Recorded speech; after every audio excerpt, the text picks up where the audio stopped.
how's it going, everybody? Happy Tuesday. Welcome to the StackSats Show, your beginner-friendly guide to saving in Bitcoin. Today, we're going to talk about self-custody. What does it mean? All that good stuff. And why it's important. Why it's one of the most important things for you to do if you're getting into Bitcoin is to self-custody your coins. All right, so that's what we're going to be covering during the Why We Stack segment. But let's start off the show by looking into the SAT strength. Here we go. Today, you can buy 3,655 sats, aka satoshis, aka fractions of a Bitcoin. 100 million sats equals 1 Bitcoin, just like 100 pennies equals $1. Okay? Why is it important to highlight this every time on the show? Because it's telling you that you don't have to spend $27,258 to buy a whole Bitcoin at once. You can buy fractions of a Bitcoin and eventually work your way up to getting a whole Bitcoin, which you should. You can buy it for as cheap as 3,655 satoshis for a single dollar. Okay? What up, Leonard? Let's go! Alright, so that's what the Bitcoin sat strength is. That said, let's just say you're walking down the street minding your own business. You look down, you see a penny, you pick it up, and all the day you'll have 36 satoshis. We're gonna knock off that 0.5. So it's just another way of showing you guys that a penny right now is worth 36 fractions of a Bitcoin. Right? It's such a good deal. When the price of Bitcoin hits $1 million per Bitcoin, 1 satoshi will be equivalent to 1 US penny. What up, McLovin? Round of applause for McLovin. From the live studio audience. Leonard, cheers! All right. Super simple. That's the idea. I want to make sure I get that right off the bat so that you understand that you don't have to buy a whole Bitcoin at once. You don't have to go all in on a whole coin for 27,000 bucks. You go in and start off with as little as $1, $10, depending on your exchange, $5. But the recommendation is that you try to get to one whole Bitcoin ASAP, as soon as possible. As soon as possible, okay? We're taking the lead from, we're following the lead of British Hodl. He has a sense of urgency that once you understand this asset, you should be trying to get to at least 1 Bitcoin before the halving, okay, before the end of the year. I know it's rushing, but it makes sense. All right, so regardless of whether you have a whole Bitcoin or not, your sats, once you get to a certain level, I'd say like around 0.01 Bitcoin, you want to start moving that Bitcoin off of the exchange and into your self-custody, okay? So let's talk about that during the Why We Stack segment. Why we stack. Although today isn't necessarily a reason for stacking, we're just going to talk about how we need to stack this coin, okay? And Leo, if you're not watching now, you can watch the replay. But this is going out for Leo because he asked this question yesterday. So I'm going to walk you through the basics of it real quick. And there's no real quick about it. You just have to go through the basics in order for you to understand each piece and why it's important, why we do it this way, okay? So the Bitcoin blockchain is considered a layer 1, right? Think of it as a ledger that keeps track of all of the accounts that exist on Bitcoin, and it knows how much Bitcoin is in each account, okay? Every single Bitcoin, every single Satoshi that ever existed or exists is accounted for in the Bitcoin ledger. There's no lost Bitcoin, right? When people say they've lost their Bitcoin, they lost access to their keys to be able to control that Bitcoin, but the Bitcoin's still accounted for within the Bitcoin network, okay? That coin or those coins can't just exist in nothing. They have to live in a Bitcoin wallet, okay? Think of a Bitcoin wallet as same thing as a bank account number, okay? But on the Bitcoin network, it's a little bit more special, okay? So all the coins have to exist within a wallet, okay? And each wallet has 2 parts to it. One part is a public key, which you can give out to anybody, and they can send you coins. It's just, think of it as just an incoming only address. Okay. On top of that, your wallet can also generate extra incoming addresses that will work and send you coin and get the coin to your address or to your wallet without limits. You basically can make one new incoming address for each time you ask somebody to send you Bitcoin or somebody's going to send you Bitcoin. Okay. And all of those transactions will land in your main wallet, right? Because your wallet is using it's like a derivative of your wallet, right? So the second part of your wallet is the private key. The private key is what you use, or your software, your phone, or your software wallet on your phone or on your computer. It keeps track of your private key, and you need your private key in order to tell the Bitcoin network that you approve an outgoing transaction. Okay, nobody can pull money from your account no matter what address you give them, except if you give them the private key. You can only push coins or sats out of your account with your own private key. Okay, that's why it's super important to keep track of your private key. Okay, those are the two parts of your wallet on the Bitcoin network. Okay, when you sign on to an exchange, Coinbase, Binance, what's called Swan Bitcoin, any exchange you use that sells Bitcoin, when you sign up for them, they create they might not even create it. They might just have a big pool address with all of the Bitcoin that people are buying on that exchange, and they just keep track of how much of that Bitcoin is yours based on your account settings, like your actual login and stuff, right? So if that company, Swan or Coinbase or Binance or whatever exchange you're using, if they happen to go out of business, there's no way for you to restore that wallet because you don't own that wallet. You don't have the private keys for that wallet. Okay. So what we do, since it's really easy, there's no requirements for the Bitcoin network as far as like age or wealth status or whatever. Anybody that has that can run the app and has internet access can create a new wallet address on the Bitcoin network. Okay, and they're free. Okay, you create as many as you want. Okay, and so what happens when you create a Bitcoin wallet? The Bitcoin network knows that you're requesting a new wallet, and for that one time ever, only once, it will give you what's called a recovery phrase or a seed phrase, and there's just a bunch of words. It could be either 12 words or 24 words. If you have the option, choose the 24 words because there's more words, harder to guess, right? Okay. And what does that phrase represent? That phrase or those seed words represent they represent the private key for that wallet you're creating. Okay. This is super important because if you lose your phone and you might think to yourself, oh my God, I lost all my Bitcoin. Well, if you have your seed phrase with you, you can get your new phone, reinstall the application, and then give it your seed phrase to restore your wallet. And remember, since the Bitcoin network knows about all of the wallets and how much coin is in each wallet, you can ask the Bitcoin network to restore your wallet, but it's going to ask you for that seed phrase first before it restores your wallet and restores your access to it. Okay. So that's why it's super important. Okay. Let's go back to the scenario where our exchange goes out of business and closes down, or it gets seized by the government or whatever. That exchange goes out of business. The coins that you were thinking you were accumulating that were on the exchange, you won't have access to those anymore, right? Because they can either say, you know what, we don't like the way McLovin looks. we're gonna ban him from using this exchange. So the government subpoenas or whatever they call, they do a court order to stop any transactions McLovin does on their account in that exchange, and then he's locked out of his coins, right?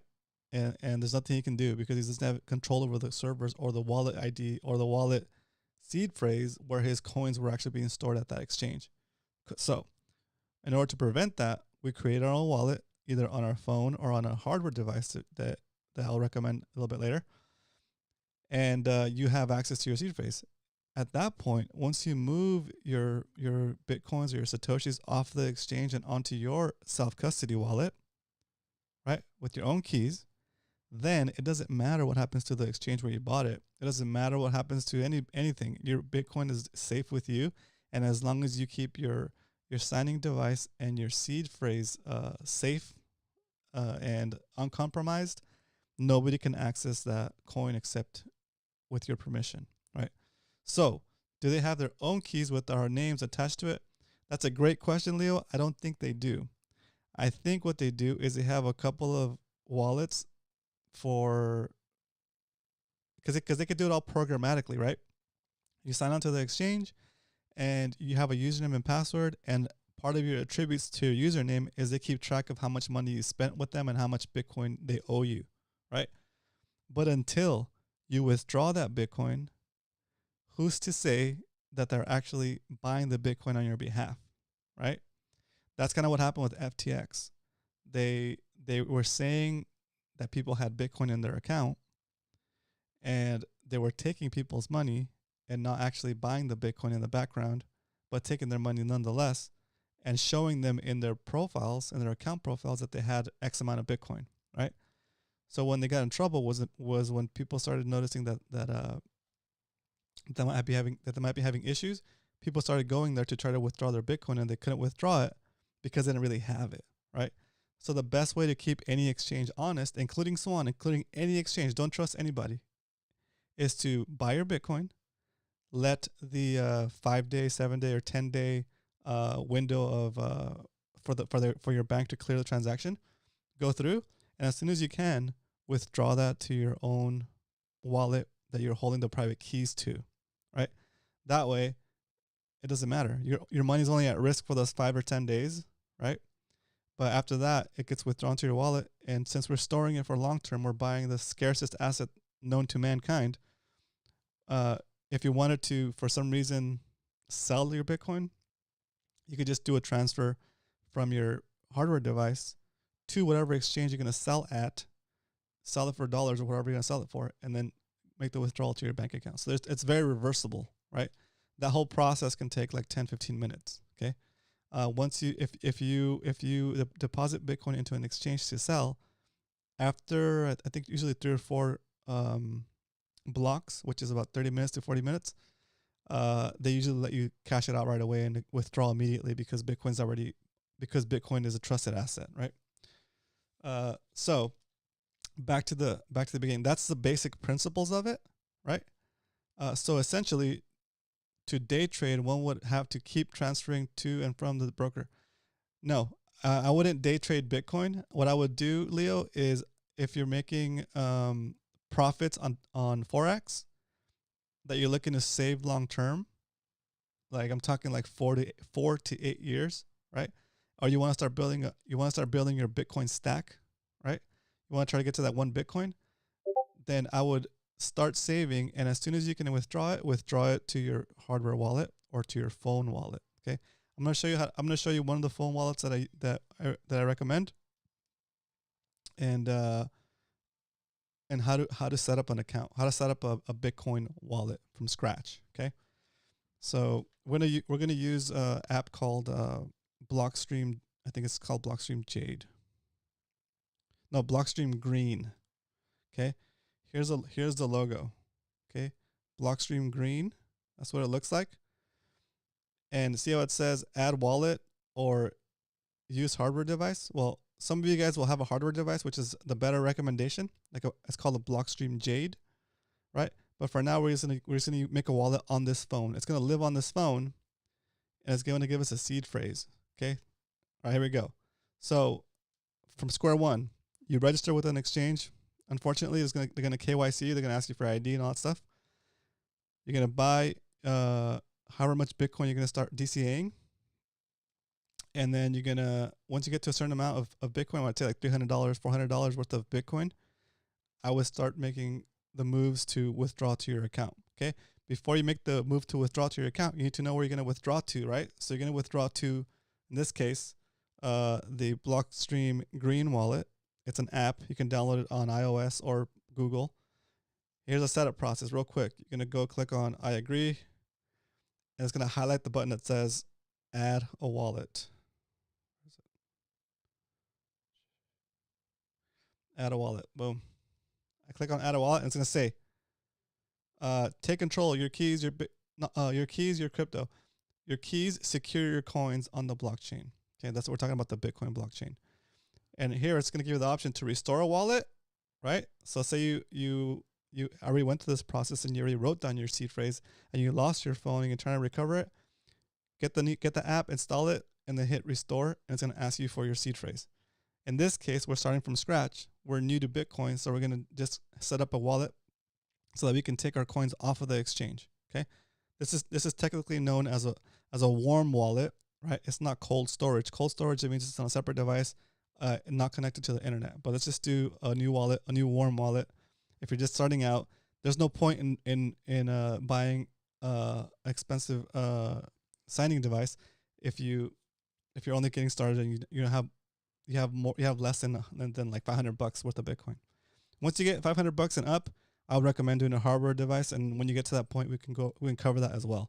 But for now, since you're starting out, this is a free option, and it's pretty safe. Okay, so we click on new wallet. It's gonna give you all these warnings. It says, safe environment. Make sure you're alone and no camera is recording you or the screen. Totally, this is against the rules, but I'm gonna show you guys because so you guys can see. Sensitive information. Whomever can access your recovery phrase can steal your funds. Okay. I think you set it up with you set up the hardware wallet with the Blockstream app. So you want to have you're basically creating a new wallet, Leonard. And on your setup, it'll show your soft wallet, and it'll show your cold wallet once you have it set up. I'm gonna go back a couple of steps to show Leonard. Here, at the first screen, it says it says use hardware device. Boom. And it's gonna ask you connect Jade, right? And you're gonna go through that. Leonard, we should meet up and I can help you figure that out if we need to. Okay, we're gonna go back to add wallet the old-fashioned way. Say new wallet, boom. It's gonna give us a prompt. It's gonna tell us to be safe, and then I'm gonna click the button that says show my recovery phrase. Okay, show my recovery phrase. I'm gonna click it and I'm gonna show you guys, because this wallet I'm gonna delete right away. I'm not gonna put any Bitcoin on this one. So if you guys have my recovery phrase for this wallet, it doesn't matter. It's going to an empty wallet anyway. Okay. Boom. Okay. It's going to ask you if you want 12 words or 24 words. I choose a 24 word option. And it's going to give you a list of words. See? Just like that. The random words. And you get to write them down. So I probably shouldn't have done 24 words for the example. I'm going to go back and do 12 words just so the example goes by quicker. Okay, guys? But you guys do 24 words. Okay, I'm going to write them down real quick. When you write these words down, do not write them down on your computer. Because if for some reason your computer gets compromised,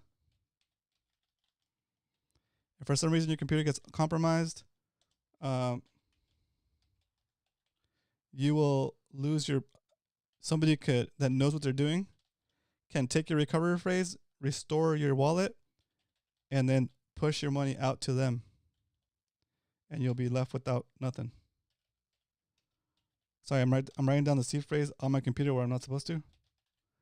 When you do this process, you write it down on a piece of paper, and you put that in a safe, fireproof safe. Okay. Hold on, give me a second. I'm almost done.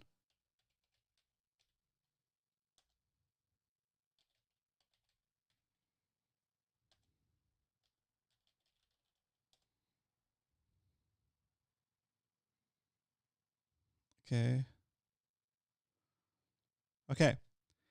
So I wrote down my seed phrase, my 12-word seed phrase in my case. I'm getting allowed data connection. Yes. Because you need to connect to the Bitcoin network in order for them to give you a wallet ID. So go ahead and actually, I wouldn't allow data collection. I thought you said data connection. I wouldn't allow data collection. I would say no on that piece, Leo. And you go back and change the settings too in the app settings. but I wouldn't do allow data collection. Okay. So I got the 12 words. I wrote them down. And part of the program is going to say, okay, well, let's make sure that you wrote them down correctly. So it's going to ask you, in this case, it's going to say, my first seed phrase is almost blank, and then oppose, right? It's going to say, choose the one that's a second word. So I know it's mosquito here based on my notes. Okay, that went through, and then it wants me to put in the seventh one, which is between remain. Okay, so it's inhale, boom. And then the third one. So it's going to ask you like for 3 or 4. Oppose. And the first one is almost. Okay. Then once you confirm your seed phrase with them, it's going to ask if you want to set up a pin. Okay. Think of this pin as like an ATM pin for your Bitcoin account, but it has nothing to do with Bitcoin itself. This pin only has to do with this app. Okay. So I'm just going to make up a pin. I'm going to say 1 1 1 1 1 1. It's going to ask me to type it in again to verify it. Don't do 1 1 1 1, please. 1 1 1 1 1 1. It's going to say, okay, your pin is verified. Continue. Okay, it's doing something. Okay, welcome to your wallet. Create your first account to receive funds. Okay, you say create account. Boom, and you tell it you want to call it Bitcoin, and it creates it. Let's see.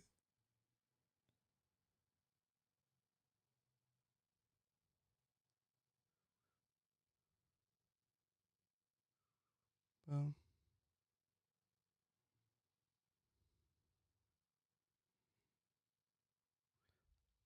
For this wallet, we're going to do SegWit. So boom, and it creates a wallet. Okay, well, the wallet obviously has 0 Bitcoin in there, but it's a new wallet. It's a fully functioning wallet. If I wanted to receive Bitcoin at this wallet, I would say receive here, and it generates a QR code that you can scan and send Bitcoin to, or you can copy and paste this address right here. Copied it. That's your incoming Bitcoin address. And that's the address you would put into your exchange as a to address. So now we're back to the beginning. You sign up with your exchange, you buy Bitcoin, you wait for the time for the funds to clear, which will be 5 to 10 days. Then you go into your exchange and you tell it, okay, I want to withdraw my Bitcoin that I can withdraw right now. I want to withdraw it to a Bitcoin address. It's going to say, okay, give me your Bitcoin address. That's the Bitcoin address you're going to put in. Okay. And then you're going to copy it. You're going to paste it into your exchange to field. It's going to ask you how much you want to send over here. And then you put however much. And then you'll see the fees. The fees can range from like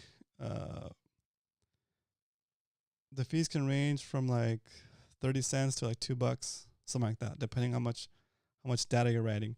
But that fee doesn't go to the exchange. That fee doesn't go to the wallet. It goes to the actual Bitcoin network so that the miners can process your transaction, right? Because remember, Bitcoin is decentralized. There's no actual bank place. There's no actual bank server running the transactions. It's just a distributed network of a bunch of miners and nodes working together to keep the network safe. And part of the fee goes towards the miners that actually run the transactions for you and write it to the next block of the Bitcoin network. Okay, so that's the basics of how you get money off the exchange, Bitcoin off of the exchange and into your private wallet. Okay, now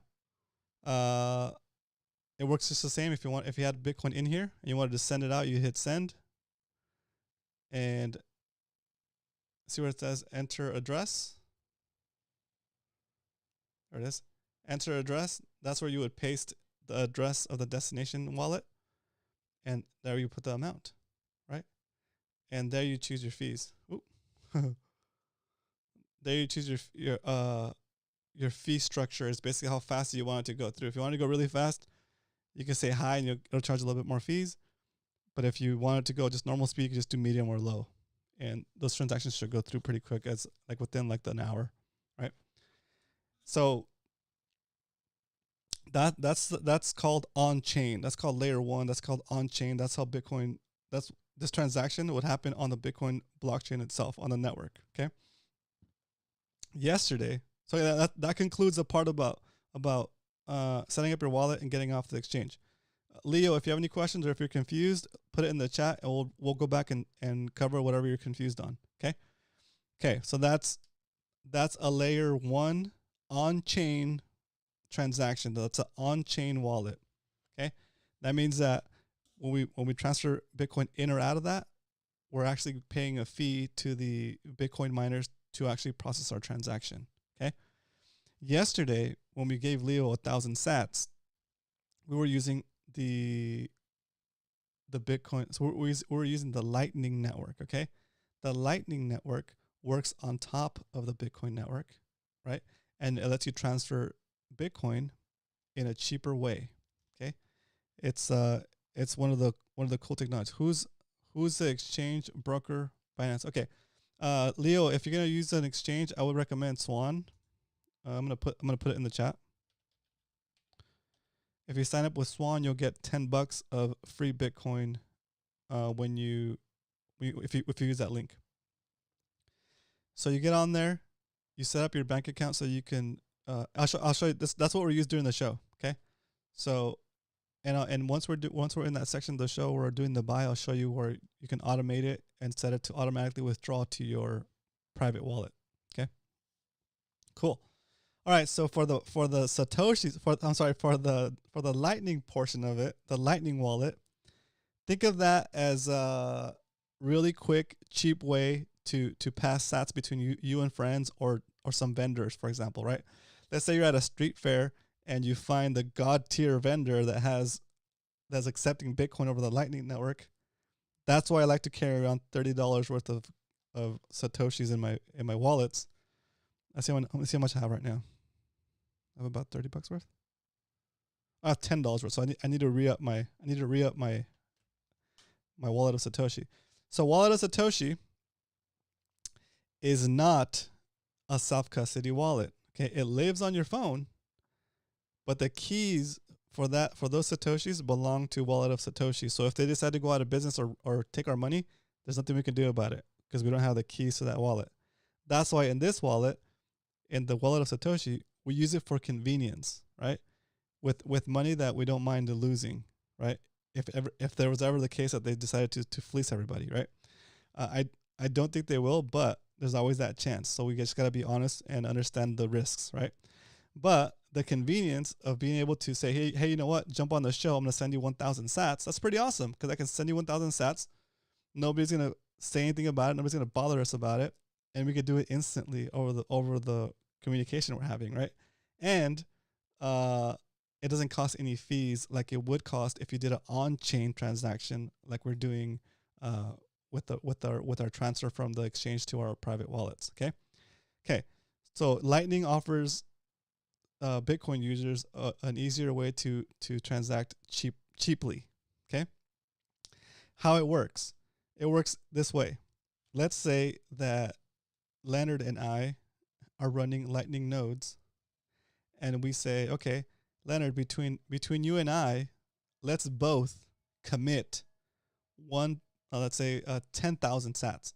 Let's both commit 10,000 sats on this link between you and I, on this channel, on this payment channel, and I'm gonna take 10,000 sats of my own stash and put it on one end of the tunnel, and Leonard's gonna put 10,000 sats of his sats at the end of his tunnel, and now Leonard and I can transact with each other, right?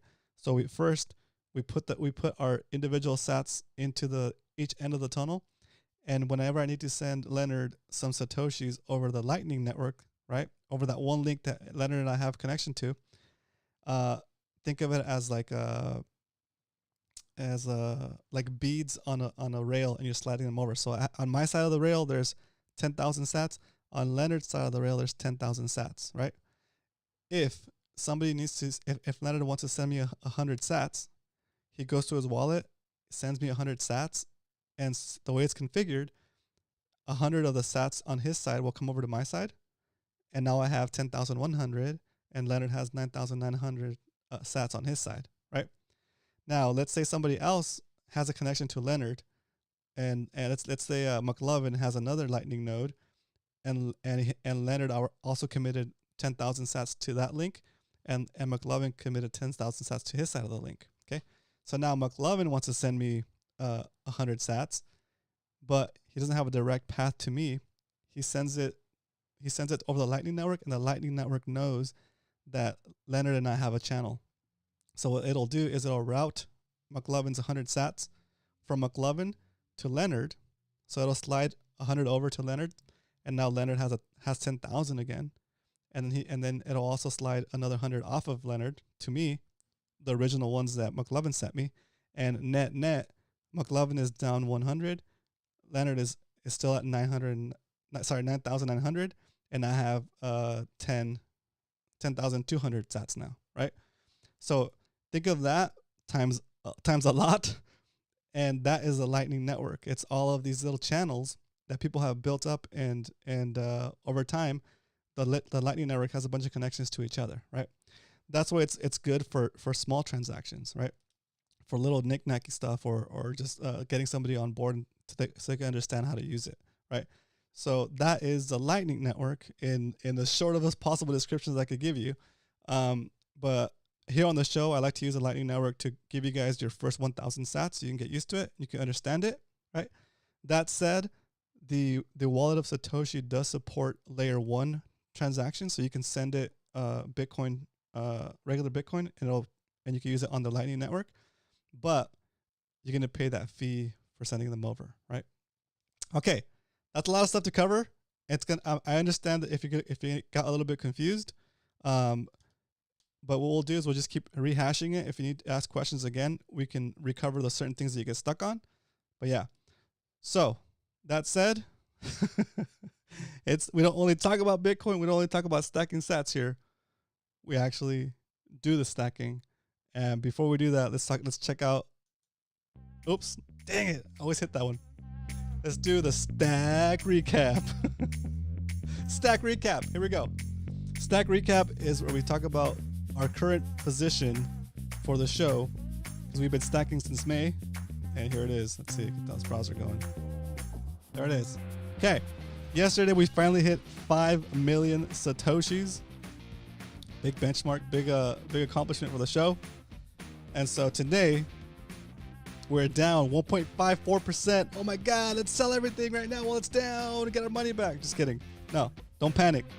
Bitcoin is always going to fluctuate up and down, but over the long term, it is trending up. Since the beginning of the year, Bitcoin is up about 60 or 70%. Okay, so that said, instead of looking at this red loss, we look at that as an opportunity to buy cheaper sats. Okay, if the government is going to continue to print money, no worries, all good. Thanks for tuning in. If the government is going to continue to print money, that means that the price of Bitcoin will continue to go up, because you have to buy the same amount of Bitcoin with cheaper dollars, right? So today the price of Bitcoin is 27,387. It's lower than our average buy price. So we're going to buy a little double stack today. We're going to spend $20 worth of, we're going to buy $20 worth of Bitcoin. Okay. That is a plan. Any questions, put in the chat. Let's jump into this. Let's go to the next section, which is, yep, it's time to stack some sats.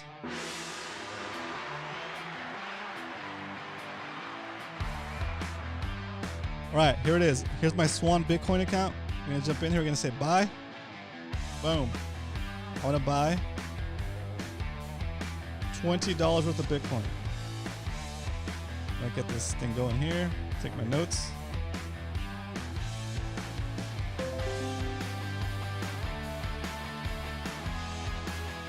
Today is episode 80. Wow. Episode 80, just like that. All right, got my notes. Now let's close this down and check out the actual purchase. All right, here we go. Cut the music. Drum roll, please. We're buying $20 worth of Bitcoin. We're paying 20 cents in fees. Let's see how many sats we get with $20 worth of Bitcoin right now. At the price of oh, drum roll, please. Drummer got tired. The drummer got tired. Here we go. Here we go. $20 worth of Bitcoin. We're paying 20 cents for that. Oh, it's happening. It's happening. All right, we've stacked with Bitcoin. Sorry, we've stacked with Swan. Let's update our spreadsheet. But before we do that, we can turn on some chill music. Because once you're saving in Bitcoin, you're chilling. Here we go.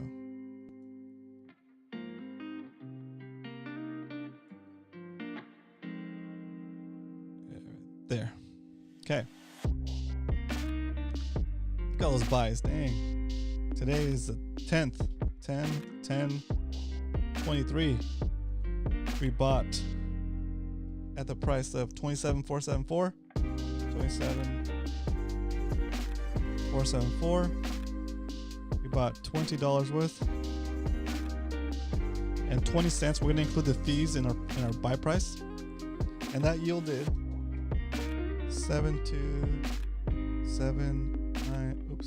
97 Bitcoin, which is equivalent to 72,792 sats to our stack.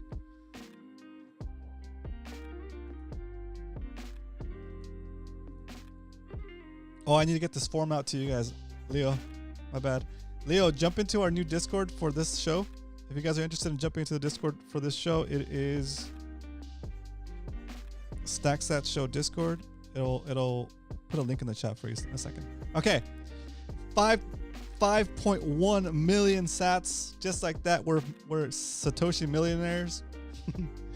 It's equivalent to 0.05 Bitcoin. Okay, we paid 1,421.01 cent for this, and it's worth 1,418 bucks. So we lost about $21, but it's okay because it's not a loss until you sell at a loss. Okay, and this stash, the important thing for us here is that this number keeps going up. Okay, we're not gonna sell this stash. The objective is not to sell this, because down the road, if the money printer keeps going at the rate it likes to keep going, your Bitcoin will be more valuable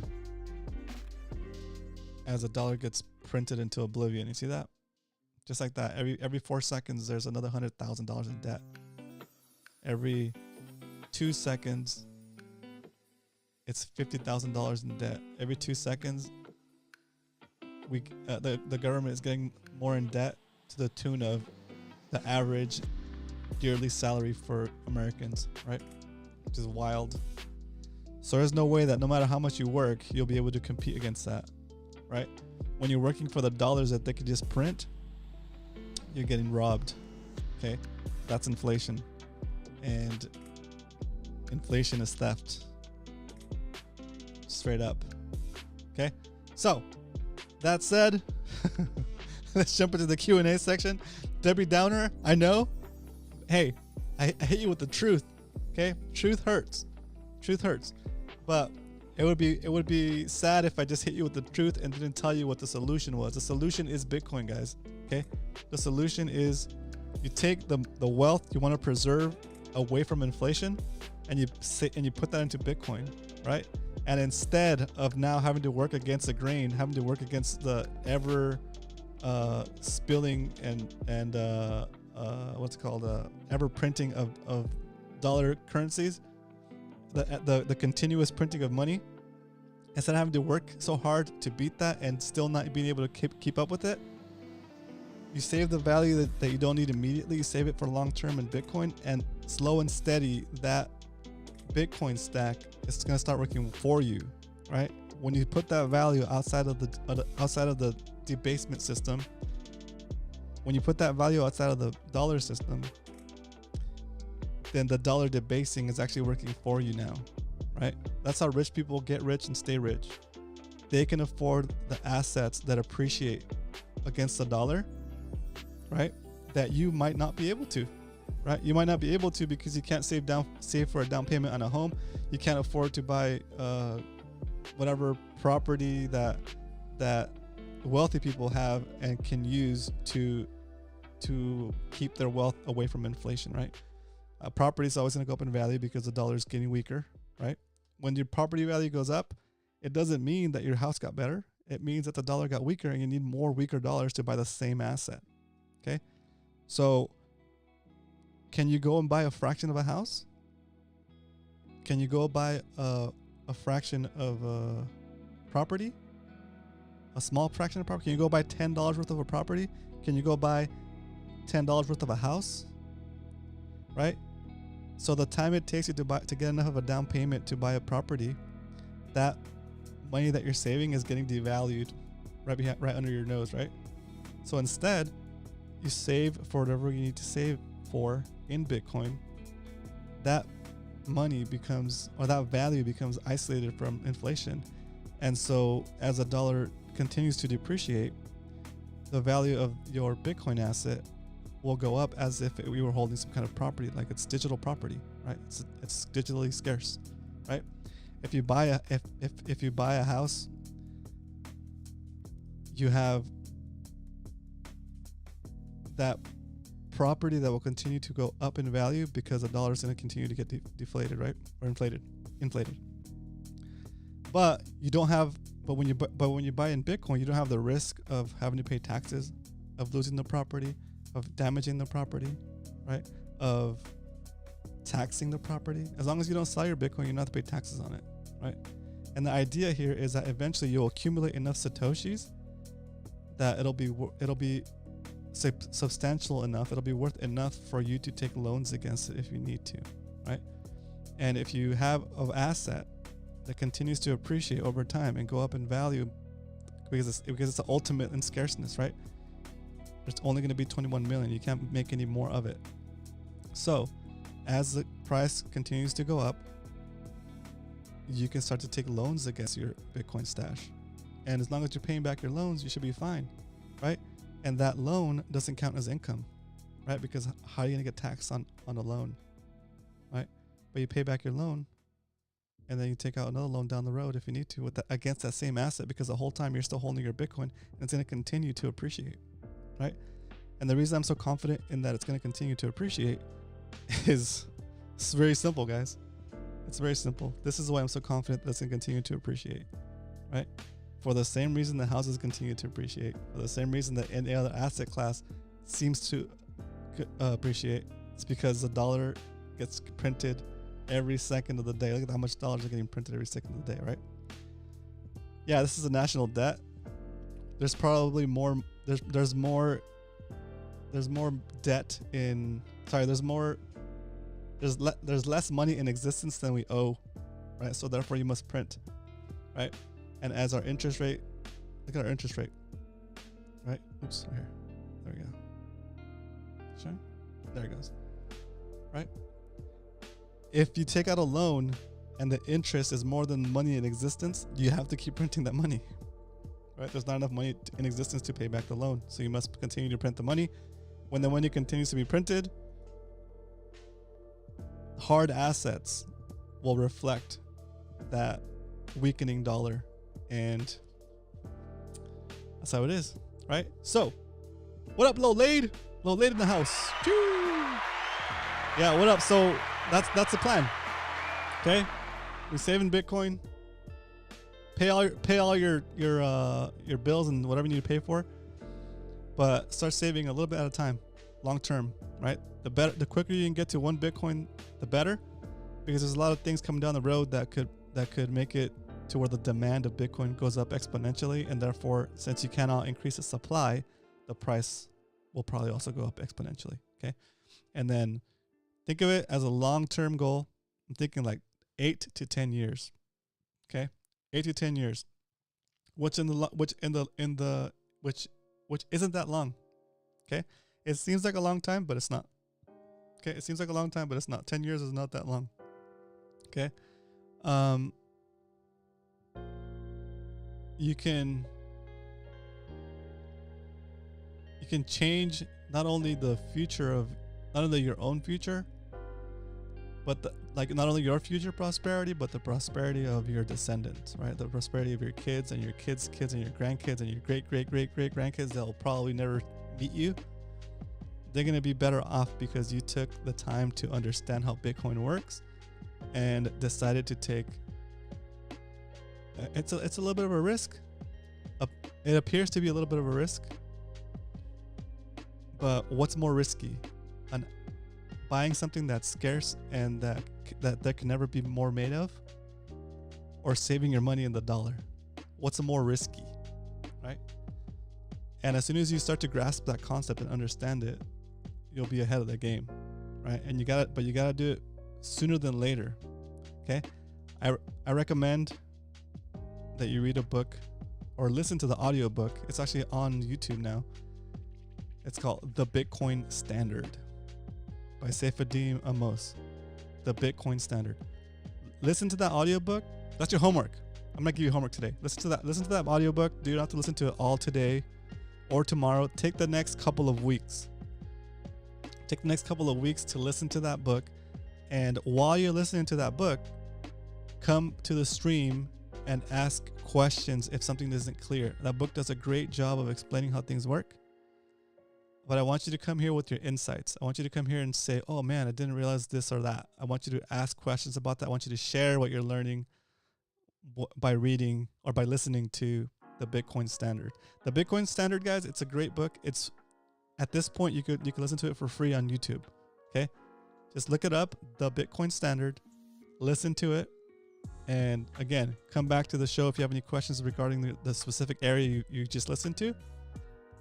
Don't try to power through the whole thing. Just listen to it when you get a chance. If you have any questions that it doesn't explain to you right away, bring it to the show. I'll explain it to you.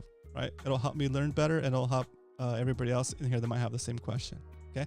So that's your homework. The Bitcoin Standard. Give me a hell yeah in the chat if you if you understood. Excuse me. I'm even gonna go look it up right now real quick so you guys have a link to it. Okay? Let's see. The Bitcoin Standard audiobook. Here it is. Bootleg style. Free. You don't even have to sign up for anything. You already have it. Okay. Copy. It is. I don't even know if Saifedean was okay with this, but whatever. We're going to share it. Here it is. It's in the chat. Go listen to the audiobook.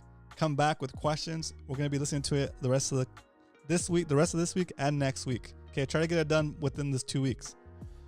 And if you have any questions about it, come back. It'll be like a book club, okay? We'll add that during the Q&A section. That'll be our little book club thing, okay? But this way, everybody gets on the same page, and we're all kind of getting educated. And there's some veterans in here like McLovin, and Leonard is pretty close to being a veteran now. And they'll help me answer your questions. And slow and steady, we're gonna help people the best way we can. I know it's a lot of concepts to learn. It's a strange, it's a lot of concepts to learn, and it's difficult, but it's worth it, guys. It's worth it. Your descendants will thank you for it. Okay. I did a whole episode on time travel and how on Back to the Future, when old Biff comes back and gives young Biff the almanac with all of the racing, all of the sports winners for the next 50 years or 20 years, and I made a whole episode on me coming back from the future. I'm here from the future, guys, to let you know that you need to start stacking sats. Okay, start saving sats. All right, that's all I got for you guys.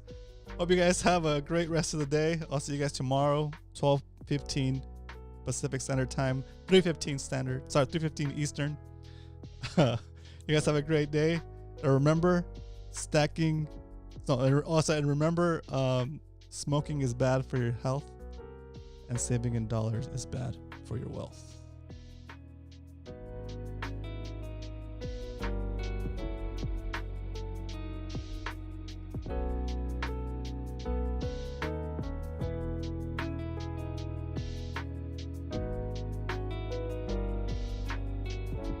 Wait, hold on. Don't go anywhere yet. Alicia, are you still here? Oh no, she's probably gone. Sorry. All right, Alicia, we're gonna hook you up with 1,000 sats tomorrow if you can make it. Sorry for the delay. Oh, I missed it. Oh, I missed the opportunity to give away more sats. I got focused on the wallets. Okay, tomorrow I'll hook you up with some sats, Alicia. All right. Peace.